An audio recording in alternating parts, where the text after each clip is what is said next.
you an expert, entrepreneur, or small business owner passionate about helping people through life's transitions? The Fresh Starts Expert membership is perfect for you.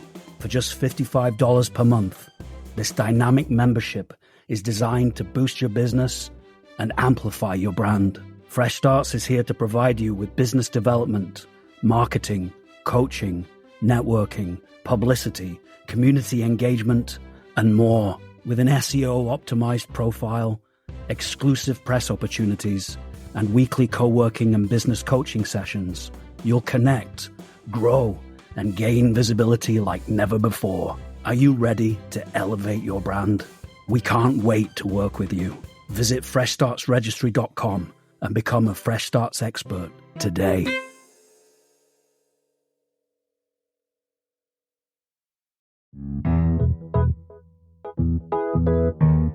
Welcome back to A Fresh Story, the podcast where we have conversations about brave decisions to start over again. I'm Olivia. And I'm Jenny. And we're so glad you're here today.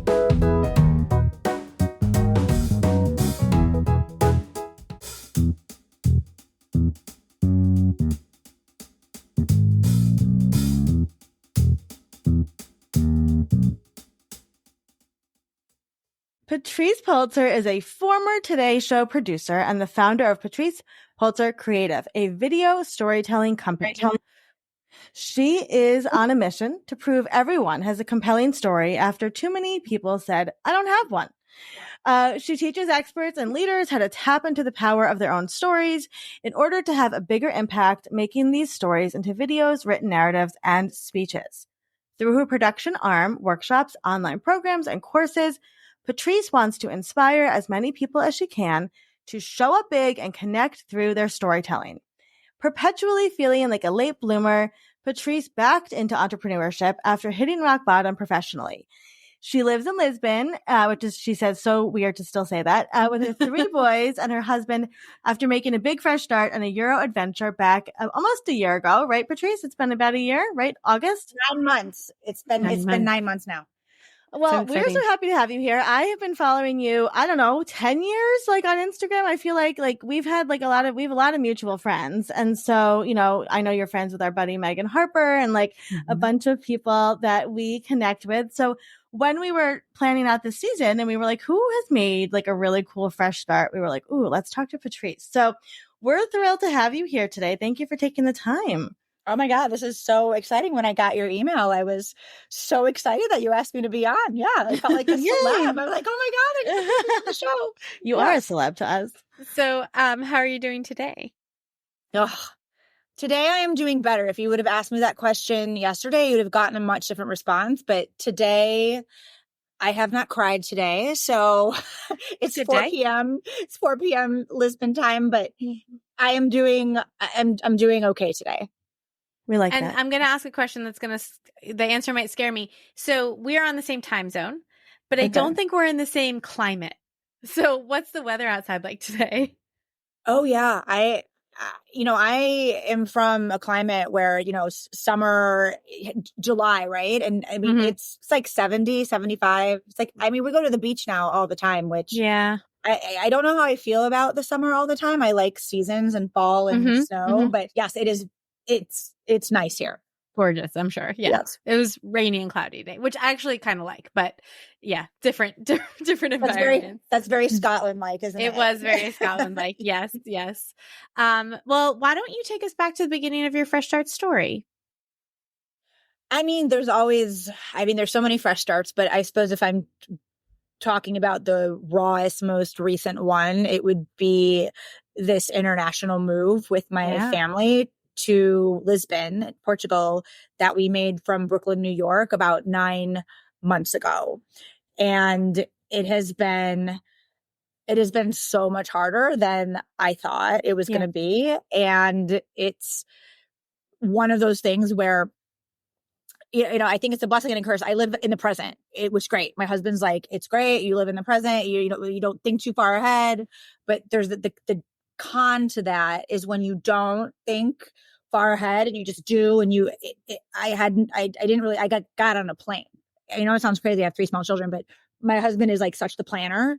So I landed here and I looked around and I'm like, oh my God, what did I do? It's like I almost like did all the processing that most normal people would do before they do an international move and move their family. I didn't do any of that until I came here. So I had a really rough start. So anyway, I don't want to go too far in it, but like that's been my biggest, like huge life change in the past 9 months. It's a bit, I can confirm. It's almost a year since I moved here. Oh, so okay. I'm new too. And so it's a big deal. And there's something, I don't know if you had this experience, but there's something about like, who is this person that moved to another country? Like I'm constantly like trying to be like, I only went from Long Island to New York City for college. How did I then find myself in Scotland? Like what? Yeah, no, you know what? This has completely upended everything. I feel like this has stripped me raw in ways that I didn't even know that I needed to be stripped. And I'm still in it. You know, I am not out of it, right? I think the whole thing is, and I think anyone who lives in New York City can attest, like living in New York City is such an identity. It really is, right? It's true. It's like if you can live in New York City, you can make it in New York City. I mean, you can do anything, you know, it has that whole aura about it. It's, you know, it's a little hard to live in, it's a lot hard to live in New York City, but that's kind of adds the mystique of it. And so I did not really quite realize how much of my identity I prided myself on. I loved being a mom in New York City. I loved when people would be like, you have 3 kids in New York City. I'm like, yeah. Like, I don't have a backyard. No, the city's a backyard. You know, like I love that. I thought it. So I think for me coming here, it's almost like it's not that I don't know who I am, but when you are stripped down to the studs, when you don't have a friend, when we landed here, it was August. And as you know, or maybe Scotland's a bit different, but like everything shuts in August and no one was around. And I remember it almost felt COVID-y where I had all these 3 kids staring at me and I didn't know where a coffee shop was or how to get food or who to call. And you're just with yourself. And then I was with my family, but it's like you're building everything from scratch and every single new person you meet. And I'm sure you get it, Jenny. It's like, oh, why did you move here? And you're like, oh God, like, it's like you're starting over as an adult in such a fresh way. And I'm realizing none of these people have background to me or context, or you can kind of be whoever you want to be. And it is also making me question, well, do I really like this or do I not like this? And I've imploded my business It's just, I feel like everything, my marriage, my business, my way I parent, like everything has just been thrown into this, chaotic vortex, and I'm still like in the spin cycle. Yeah. So I'm so curious. It takes a while. Like I think it takes, a while from what I've seen. And I don't have kids, and my husband was already here. Like he's from here. So it was different. But I have a friend who moved with 3 boys from San Diego to Edinburgh right at the same time as me. And so just by sheer coincidence, Olivia introduced us. And I think it's taken a while for her to like be like integrate that self with herself. And then, like you said, you're a totally new person, which is great. And also like really scary because sort of everything is possible. Yeah.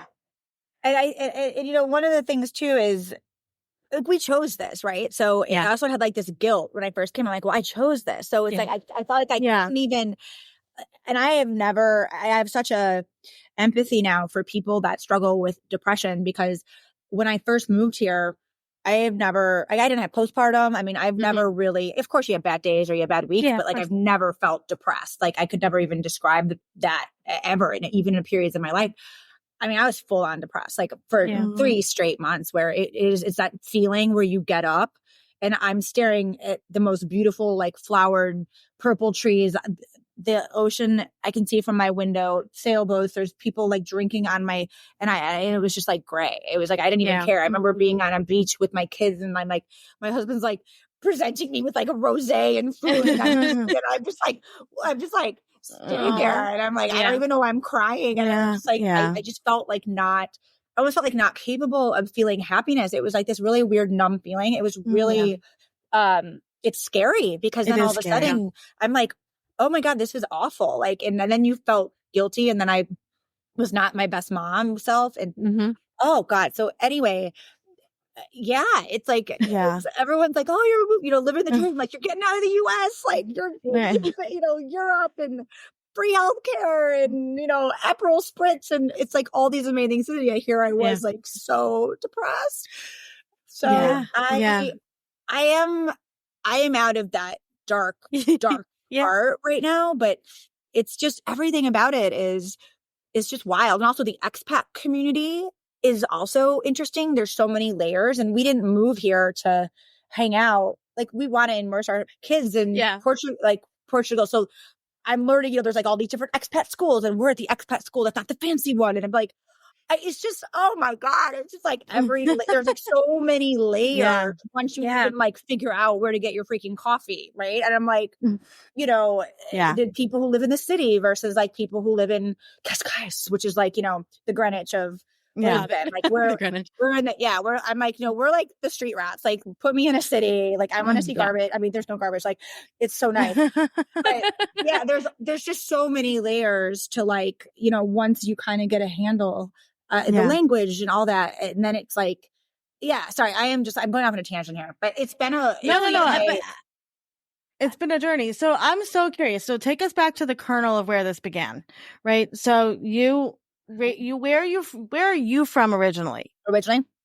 I'm from Chicago, the suburbs of Chicago. And then I lived in the city for a bit after college. Okay. I was very lost. I sold books door to door for like 3 or 4 years. Don't even talking about it. Door to door. And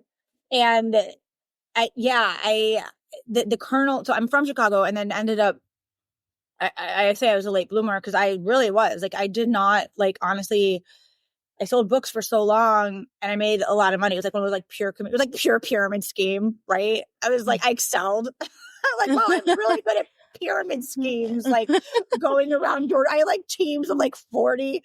I mean, wow. I'm like, I don't think this is my future. I'm so lost. And oh my God, I don't know. I did all this random things. I hated my 20s. So I didn't really get into like my career until I was almost 30. I mean, I remember being an intern at almost 29 years old. I was at a TV station and in Chicago. And I remember a guy came up to me. It was like all accusatory. And he's like, is it true that you're almost 30? And I remember it was like he saw inside my soul because I was so insecure about that. And I was like, and I lied to him. I was like, no. I mean, I don't know why I lied. You can like, online anything. But like, I was like, no. And I remember just feeling such shame. So I feel like I have always had this like, oh God, I'm 29 and I'm an intern. Like, I'm so behind. Then once I got in, I worked at the Today Show for a while. Once I got in, I like went boom. Like, I found my groove. But there's always this feeling, especially in media. It's like if you're not, 22 and making 6 figures a month on Instagram or something, it's like you somehow missed the boat, right? It's Sorry, I did not answer your question. The seedlings of this. So you met your husband where? In New York? In London. So my husband's British. I met him. I was working at CNN, the internship, just selling my book, selling my way, selling books and interning across my life. But no, I ended up getting an internship at CNN, and then I ended up staying there for a bit, but then I had to like come back. So I met my husband in England, and then we ended up moving to New York in like 2010. I did. So I with my husband, and just fast forward. Yeah, the seedlings of this really came about random. It wasn't like one. People are always like, "Why did you move to Lisbon?" It wasn't like one powerful bolt moment. And I'd be curious too for you, Jenny, what made you go there? But it honestly, it's a lot of little things, and I'm sure some of them won't surprise you. The guns in America, I kind of hit a limit. There was like one year I remember I was in Tribeca. I took my kids to Imagine Swim. And I know this because we took them every Tuesday, my 2 older ones. I didn't have a third at the time. And actually, no, I did. Anyway, it doesn't matter. But it was 2 Tuesdays in a row. It was the Uvalde shooting, and then it was the Buffalo shooting. And I remember we always went to Shake Shack after swim. And, you're in a booth, and there's TVs everywhere in Shake Shack. Yeah. And I remember, like, it was 2 Tuesdays in a row, and my kids are staring at TV. They're like, wait, Mom, there's like another and it was all of a sudden, it was like the floodgates. Like, they kept asking all these questions. And my oldest is like, why do we live here if kids can like die in schools? Yeah. And I remember like such a simple question. And I remember I actually thought about it. And I was like, that is an excellent point. And I kind of thought, like, your dad is British. Like, so it was like seedlings of like started to seed. But I'm like, I have options, I think. So that was kind of one, the guns. I thought I'd say that because we live in New York, you're safe. But I'm like, actually, no, we're not really. So anyway, the guns, and then cost of living. I have 3 children. New York City has gotten out of control. I sound like one of those people, right? That complains how expensive lattes are, but it's really gotten bad. I'd say in the last like 2.5 years. I lived in a neighborhood in Brooklyn, and I mean, the rents, it's like insanity. It's not even like, sustainable. So it was the cost of living. I have a business, and it was one of those things where I couldn't even enjoy my business because I was so constantly worried about closing the next client, or if I got a video brand client, like it could be Netflix, and this happened. And I was like, I remember I was like, it doesn't matter. Like next one. So I was just on this, I just felt like this. I mean, I didn't really feel like I was like living in a weird way. And then we went to Portugal in 2019. And I don't know if have any of you ladies been to Portugal? No, I haven't. Nope. I want to go. It's interesting. Like we've traveled a lot. I love Scotland. I love Italy, for all the places. I've never want to live there. But when we came to Portugal in 2019, it is the first place where I felt tingly. I felt like this feels like I said to my husband, I'm like, I could live here. And we kind of ended up joking about that over the course of the next few years. And then we were in Mexico City for our 10-year anniversary with all of our friends in 2022 going into 2023. This is beginning of last year. And I remember it was New Year's Eve, and it was like, 5 a.m. I was definitely not sober. And my husband was just like, so should we try to move to Lisbon? And also this was the time when like it was, you could get digital nomad visas, and European countries were opening their borders up to non-EU citizens for the first time in history. Like this has never happened. So it was all these like things. And my husband's like, what are we doing? Like, we're not summer people. So I love living in New York. So, but all of a sudden it becomes very like prohibitive when it's like, I don't know where to go because we want to stay where we are. So anyway, he's like, should we move to Lisbon? I was like, yeah, let's just do it. And 6 months later, we moved to Lisbon. I mean, it's literally that. I love it. Everything online. We didn't look at a school. Like everything was on a computer. Like I can't even, it feels unhinged when I actually think about it. And it was like that. It was just almost like the decision. And we're like, we couldn't like call our own bluff. Like, no, we were sliding too deep in. We're like, we're doing this, we're doing this, we're doing this, we're doing this, we're doing. And then all of a sudden, we did it. And it's like, oh my God, we just moved to Lisbon. Is that how you guys usually make decisions together, or is that outside the norm? No, I'm curious because some couples are like they talk about things and they never do them, and some couples are researchers. Like, or is that sort of on level with where you guys usually are? Probably on level. I mean, my husband. I mean, like. We're very opposite. In a lot of ways, we're opposite. He's British. He likes Where is he from? Where is he from here? London. Or I mean, London? He grew up outside of London. Okay. But we're like a perfect match personality wise. So I'm up for anything. I say yes to everything. I'm like the yes friend. Like if you tell me if you ask me, like I'll just say yes. Like before I even know what I'm doing, I'm just like, yeah, sure. Like, what are we doing? So like it's not that out of the norm, I guess. Okay. I mean, he moved from his country, right? He's already got it in him, right? Yeah, he's got it in him. So yeah, I guess it wasn't that, but it was. I think a little bit. Sometimes we're like, we can't believe we live here. Like it's just like so weird still. Like we live here, did we just do this? So, but also you then get to that point in your life where, and I do think about this all the time. I think when you have kids, you think. I mean, I've always thought about my mortality, but when I have kids, you just think about, I think your mortality more because it's in your face in a different way.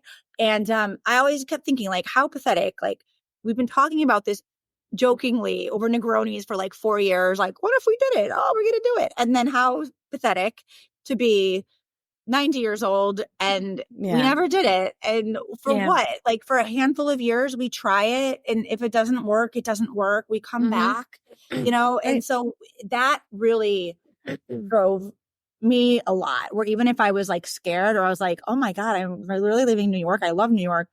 That I would sit with that at night when I was alone. I'm like, I don't live my life like that. I don't want to live my life like that. So if I'm going to actually embody how I want to actually live and experience my life, then by not trying this would actually go against how I actually want to live. Yeah. I love that you said that too, because I'm a very black and white thinker. So for me, I'm like, I'm going to move here and it would be forever, right? Like I'm never coming home again. But I love that you said that you're like, let's try it. Like you can always come back, right? You can always move somewhere else. You can always do this or that. So I think that that's really an important lesson to like remind people. Important for us to hear that. Yeah. Like you can always try things. So what was it like? I just would love for you to relive those moments. You're getting off the plane in Lisbon with 3 little boys. Yeah. And now as a parent myself of 2 boys, I feel like you don't process a lot as a parent until like, because you're like so busy with like the snacks and the water and then that's not. So what was it like? You're like parenting and then you look up and like, you're like in Lisbon. What is that moment? Well, I remember it vividly also because I document my entire life. So I have like everything in a Google Drive. But I remember getting out of the cab and we had never seen our apartment. So part of me was like, oh shit. What if it's not what the pictures said it was, So I remember that feeling of like, just, and it's like you got on a red eye and it's morning and it's weird. And we thought our apartment was going to be more furnished and it wasn't. That was my question. And I think that also partly played into, so we walked in this apartment and it was bare. I mean, there was nothing. There was like a couple of things and we're just like, oh, wait a minute. Where are the beds and because we shipped some stuff from New York, but by boat, but not that much. Cause we're like, oh, it's going to be furnished. It wasn't. And so, I honestly was operating in a state of shock. And also, this is another like little curveball. I became the breadwinner. So that was also ironically like, you think like New York financial pressure, and of course there is, but we're like double income, right? But my husband was in a position like he basically like got to Europe he's in Web3, and which is just, Lisbon is a great place to be for Web3. And we decided like, he's going to like go for it. Like he's always wanted to start a business himself, but you can't do 2 entrepreneurs really in New York City unless someone comes from money or, you know what I mean? Like you have to have some like really built in back finances to do that. Yeah. So we're like, like this is the perfect time. Like, I think that like actually probably wasn't the perfect time. It's like so much change. You're like, oh, why don't you start a business? Which is another child, like essentially. So when I landed, I am not joking you. I remember my team saying to me, I think you might need some time to adjust. I was like, oh no, I'm fine. I was in the middle of a launch. I was launching a brand new, I have an AI storytelling. I got really into AI in the past year and I was teaching all these new things and I was launching that. And if anyone who's done a launch, when you're launching anything, whether it's a new podcast or there's a lot of marketing and emails and so when I landed, like I was literally like I needed to fill this class. So I was like, boom, work. I was and because I was like, of course we had some like a little bit of a buffer, but I like my husband wasn't like earning. So I all of a sudden felt this like immense responsibility. Anyway, so I guess I'm kind of going all over the place, but I have to say the greatest thing that has come out of this that is so unexpected is my relationship with my children. So, I have 3 boys and I was close to them, right? It's not like I didn't have a great relationship with them. They're young. It is a whole other level. And honestly, I think because we were such a unit when you're here, you don't have community, you don't have friends. And I cannot hide how I feel. Like we are not a family where it's like, it is just like loud and proud. And so I was just literally so depressed. Like I couldn't even hide it. You can't hide that. And so my kids, I think, saw me. They've never seen me like that. And I was just like, yeah, mom's really sad. It was just so they leveled up in ways and they have not missed a beat. Like they love it. It was like they've lived in Portugal their whole life. So I didn't have that. Thank God I never went through like, oh, my kids hate it. Yeah. I was the one that like And you can deal with your own disappointment, right? Exactly. But your kid's disappointment is so much worse.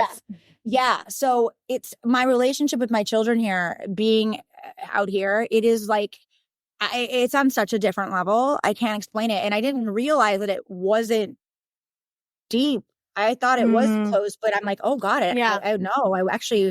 I wasn't actually as close to my kids as I thought. I was always like hustling and going, and I'm just with them so much more now in like different ways.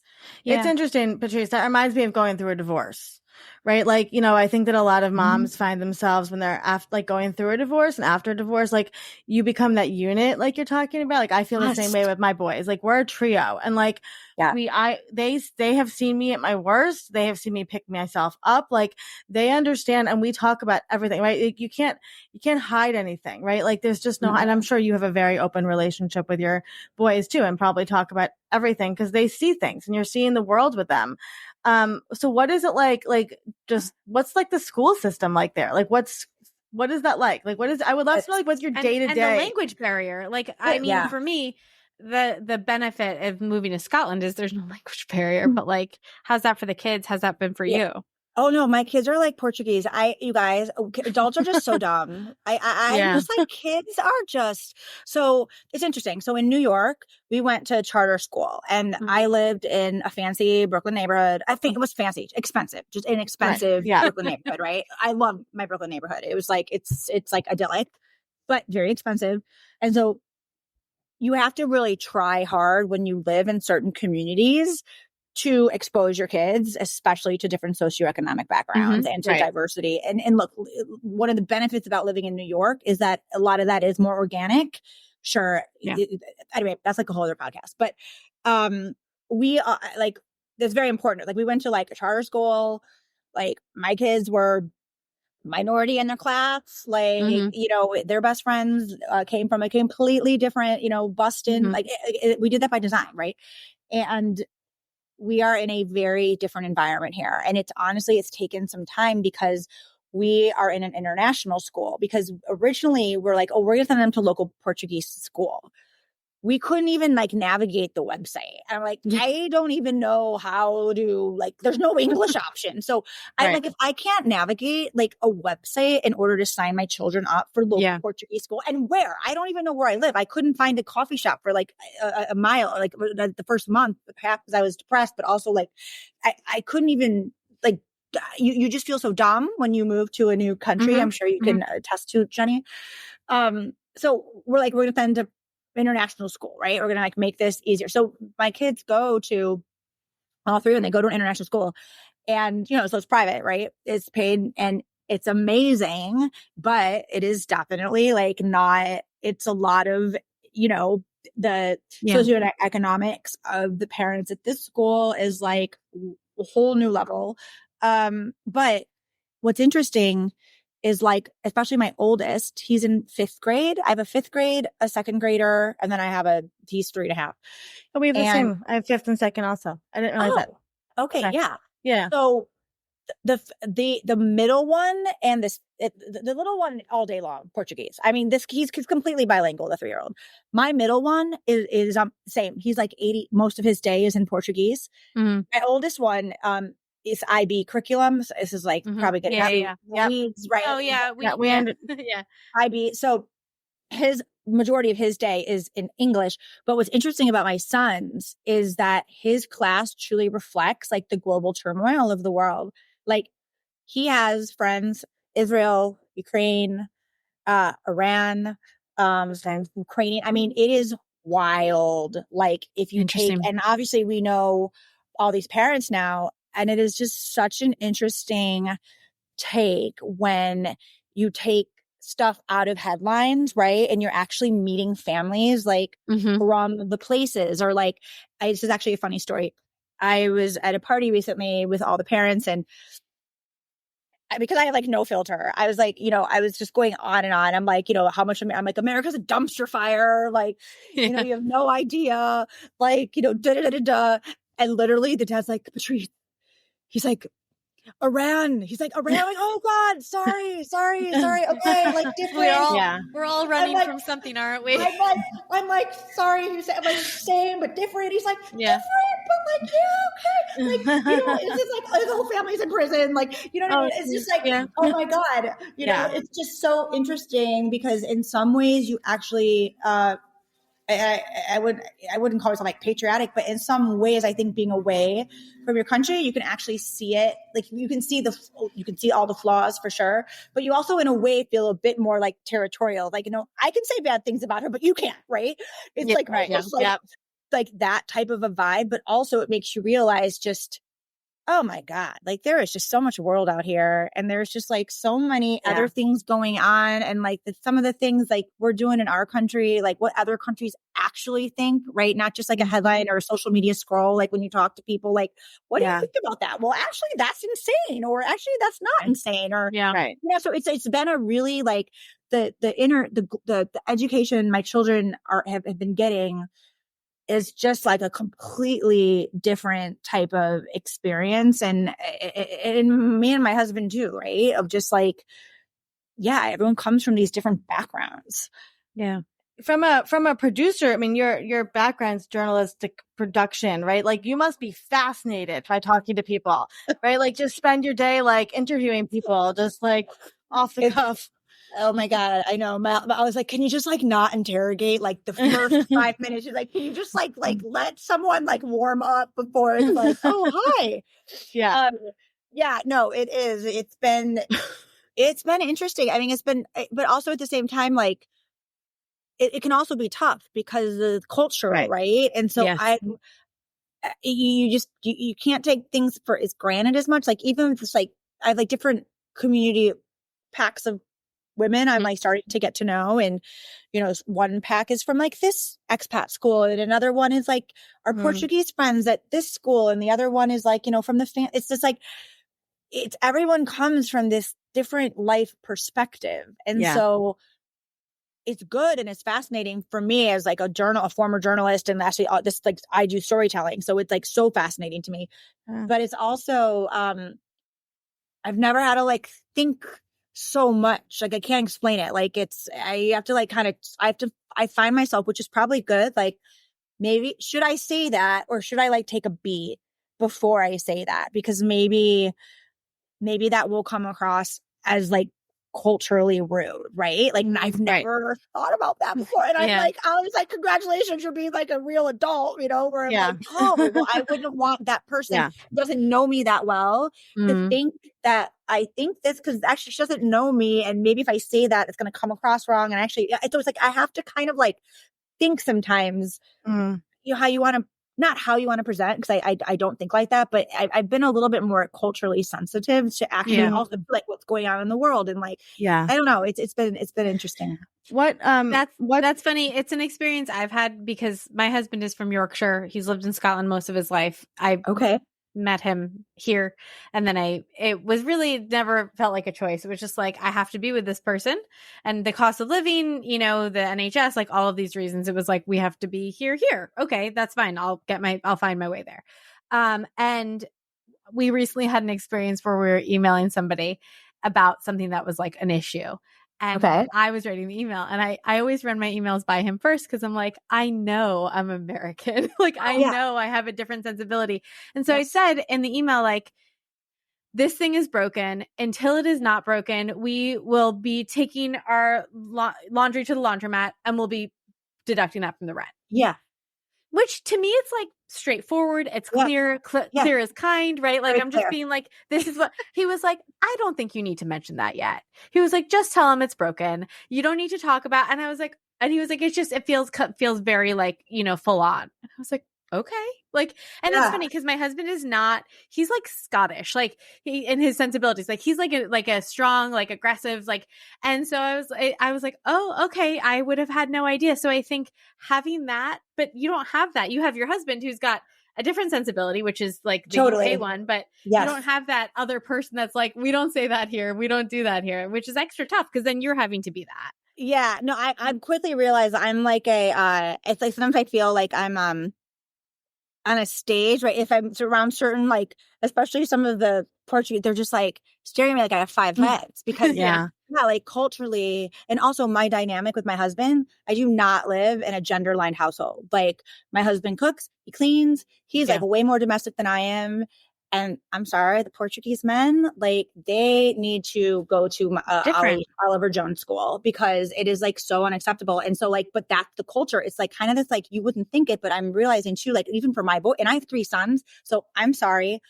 No, like there's a little bit of that machismo, where the Portuguese men, like, they don't know anything. And it's like the women do everything. And that is not, and also to coming from Brooklyn, where also like that is not the vibe. And like, that's also been interesting too, from even like a gender, like, it's just fascinating. Also, like, I feel like, oh my God, are we those assholes that are coming to this country, right? And look, gentrification happens everywhere. I mean, it happened in my neighborhood, right? But there is a lot of that right now, right? Where you have so many Western people coming to this beautiful, beautiful country that are used to paying New York prices for rent, and think like, oh, this is nothing. And local Portuguese, like, can't afford that. So, like the Copenhagen, like expensive coffee chain, like just opened up like right around the corner from me. And I'm just like, oh, like, I know it's like that. Oh, like helping a part. Yeah. It's a lot of, it's a lot. So what's been the most surprising change for you? Oh my God. I mean, there's so many different ways to answer that question. I mean, this sounds obvious, but I actually am even surprised. I am so much healthier here. It is, and not by trying anything. Like, trust me, I'm not like a, health and wellness person, right? But just the food, like, I mean, I've lost weight without even doing anything. And it's like, you just, everything fits better, like sleep better, like the living is just healthier here. It just is. Like what my kids eat in school is just like blows your mind, right? It shouldn't blow your mind, but I think that's also been, you always hear those myths, right? But I'm experiencing it firsthand, and it is true. Like my kids are so much healthier. Like what they want to eat. They want to eat fish and vegetables. Like like it's just, that's what they eat. Like that's just, and so I think, that has been like a really unexpected, like, oh wow, okay, it's easier to be healthy in this environment. So that's fun.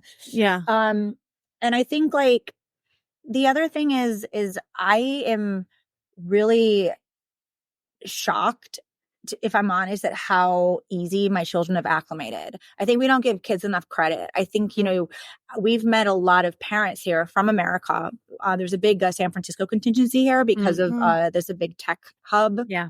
And it is wild how many teenagers I've met. And, I remember talking to a bunch of these teenagers and being like, oh my God, did you hate your parents when, you always hear this, you can't move your kids this, or everyone has their own age.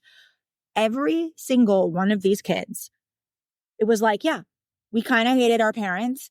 And it is like, it is the best thing they ever did. And I remember like, I kind of just I think sometimes, we give ourselves these arbitrary rules. And who said that? Right? Like a lot of these parents, they're going back to the States. Like a lot of them, their kids are going to like apply to college, but they're like, you know what? We realize that once our kid goes to college, we're probably never going to see them. Like in our time, what is that fact? Like by the time a kid reaches 18, that you will have spent 90% of the time that you spend with your children by the time they're 18. And the other 10% is it's like a crazy fact. Yeah. So you have a lot of these parents who are like, you know what? Like we kind of wanted to have like one last hurrah as a family unit before our kids like left the nest. And you don't hear that a lot. So I think what's been cool is the amount of people that you meet here that are choosing different paths for their lives. Yeah. And everything is like, okay. And it's just like, we're doing it. We're trying it. And it in a weird way, the the expansiveness and the hustle attitude and dream big attitudes that I miss, energy of being in New York City, that exists here, but in different ways. It's more like, let's try on that European lifestyle. Let's travel more. Let's be exposed to more cultures. Let's get out of like, consumerism, right? I just got back from Orlando. I was like in culture shock. I was there for work. And I'm like, oh my God. Like, so I think I've just been surprised at all the people that I have met along the way with parents and with families that are just like doing cool stuff in their lives. Yeah, I love that. So the consumerism piece I think was really interesting to me here too, because like it's not as capitalistic here. It's just not. And I would be shocked. I would like walk past a cafe and it'd be like, we're having a baby, so we're closed for the next 3 months. And I'd be like, you could just do that? Like, no, in America, it should be like, okay, I'm having a baby. I'm going to hire somebody. I'll be back in. Like, it's just the way that we look at money, the way that we think about money, it's different. In Europe. No, totally. And there's downsides to that as someone who runs a business. I like being around like that, energy of entrepreneurs and go get them. And I haven't quite found like my people here but to your point, I don't shop online. I took a time capsule back to like 1987. I don't buy anything. Because it's like, I don't know how to, it's just not, you don't have options and choices and I don't spend as much money, which is good. It's wild. My online shopping is way down. And I really try to buy local. Like, it's so funny. And I lived in New York City too. I lived in Astoria for a long time. I went to school in the city. I'm used to living in a walking city. It was all there for me then. Why do I live so differently now? I have no real idea. So Patrice, if somebody's going through a fresh start, what would be some wise words that you can impart to them? Oh God. I mean, it is not a linear process. I mean, yesterday I had a really low day. I really did. I almost felt like I felt in the first 3 months yesterday where I just couldn't shake it. I couldn't get out of my bad thoughts. I was feeling really low. I felt like I had no friends. I felt very lonely. I was just missing walking out into a neighborhood and just seeing people I knew and even like hearing American accents. Like, I just was having that moment yesterday where I like hated it here. Right. And so, but then today, like you said, like, I'm like, oh my God, I'm looking out and I have a new perspective. It's like yesterday I attached meaning to my thoughts in a different way than today's thoughts. The meaning isn't quite the same, right? It's different. So I think that anyone making a fresh start is, this is not like some things you just can't rush, and I think certain things you always want to accelerate, right? Yeah. But certain things like finding your people or feeling that like home feeling in a neighborhood or walking out of your house, you can't rush that. Like the only thing that is going to, the only thing that accelerates that is time. And so, I have to believe that the experience of doing this and the experiences I'm giving to my children and the lifestyle, like that outcome is the prize. And I have to stay the course. But I think when you're fresh starting on anything, you have really low days still. And they become far and fewer in between. But like I said, I had a really low day yesterday. So yeah, we all do.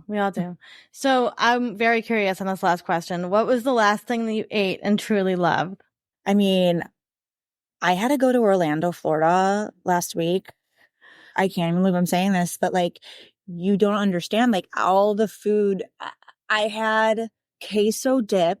And this massive plate of nachos where I wanted to die, where like you could roll me out. And then I had like, the massive margarita with then like the quesadilla that was as big as my head. I was in such heaven. It was Cinco de Mayo. I was with my mom. She flew in from Chicago. I was there for this like work award event I won, and we stayed. And I remember I had not had a meal like that or food like that. I mean, I was like licking the queso dip. People were like, are you okay? So, I mean, that is like honestly the meal that like is brought to my head. I love that. I love that. Yeah. Mexican food is very hard to get in Europe. I went yesterday. It's so much better in the States. Oh my gosh, they do not master it here. I went yesterday to this little Mexican food shop, and it's like a little, deli or whatever. And they say that it's like all Americans that go in there. And the guy that was working the counter was American. And I bought real tortilla chips and I brought them home. My husband was like, these are so much better than the little ones and the store-bought ones. Yeah. Yeah. Patrice, we're so proud of you, first of all. Oh, thank you. Because it's so hard to make a change. As a parent to make a decision about your kid's life, it's a lot. And I know the weight of that. And so thank you for always showing up and sharing your story, really authentically and, in such a raw way, because it is a model for other people. And that's what we're all about here is if one person can see your story and see that it's a possibility, whatever it is, maybe it's not moving to Lisbon, maybe it is getting a divorce, maybe it is becoming an entrepreneur, right? But that you decided to show up for you and your husband and your children and make a change. And it's not easy and you're doing it, right? But the feelings aren't going to kill you. You're going to get through every single day. And we just appreciate you. And so before you go, how can people follow you in all your antics? Instagram is probably, my main area. I talk a lot about my work on there as well. And, the link, I have a drop down, link where you can, if anyone's looking to improve their own storytelling in their business or their company, I do a lot of workshops and storytelling programs. And I also have a lot of just free advice I give in a weekly newsletter. And my Instagram and LinkedIn. I've been dating LinkedIn now for 9 months. And I think we've gotten to home base. We're good. We're good. Yeah. So, but also too, Olivia, I have been following your journey for a while. And you too are just, what you've done with this platform. And I remember, I think we even were chatting in Clubhouse. I feel like it's way back. And I remember hearing about this idea and this concept. And it's genius. And you're almost how has no one done this before? Or no one thought about this before? But also how you've built out this podcast is also amazing. And I can't even imagine. And also you're a beautiful writer. So I can't even imagine. Thank you. You really are. But the rawness of you. I've never gone through a divorce, but I can only imagine how that really just does strip you raw to the bolts, and you have to completely rebuild, and you have children. You've created a platform to inspire so many more. So I think it's really cool what you've done. Well, thank you. And clearly Jenny's going to have to go to Lisbon now for a trip. Desperately want to go to Lisbon. Yeah. We still have to plan a honeymoon, so it might be on the list. Oh God. Scotland's pretty awesome. I love Scotland. Well, Lisbon's Patrice, warmer. Thank you for sharing your time today with us. You're welcome. Thank you so much for having me.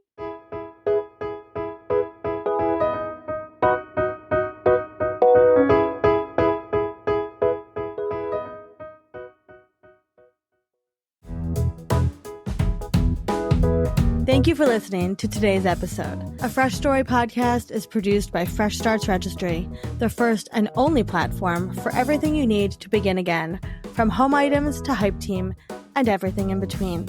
You can learn more and read today's show notes at afreshstory.com.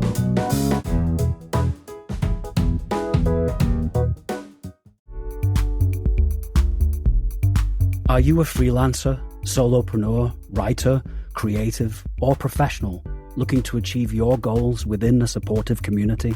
Have you found that working from home on your own gets lonely? That you're missing the accountability and community of a positive workplace environment? We understand. And we're so excited to introduce you to the Fresh Starts Collective. For just $35 per month, gain access to 6 daily offerings a week, including virtual co-working, open office hours for business coaching, accountability sessions, and networking opportunities. Enjoy expert workshops, monthly events, and an extensive content library. Connect with marketing, design, and writing professionals to brainstorm and grow together. Surround yourself with accountability, community, and growth. Elevate your journey with the Fresh Starts Collective for only $35 per month. Visit freshstartsregistry.com and join us today.